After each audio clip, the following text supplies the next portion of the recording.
私たちはもうお前の家へは行かない。なぜ？お前の家はこの桃畑の桃の木をみんな切ってしまった。ひな祭りは桃の節句というだろひな祭りは桃の木のお祭りよ。ひな人形は桃の木の化身だ。桃の木のせい、その花の命よ。その桃の木を切り倒して何がひな祭りだ。切り倒された桃の木はみんな泣いています。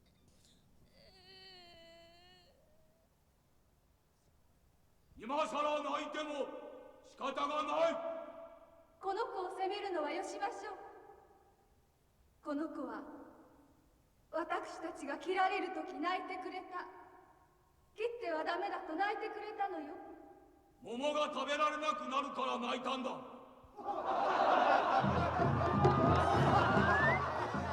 違うよ。桃なら八百屋で買える。でも花の咲いた桃畑はどこで買うの？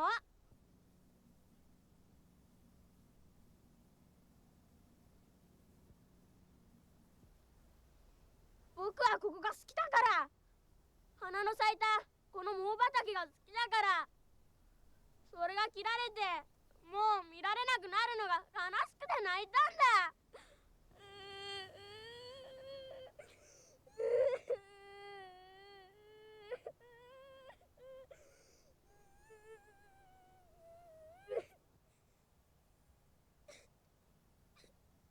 よし、わかった。この子はいい子だ。この子にもう一度この桃畑の花盛りを見せてやろう。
う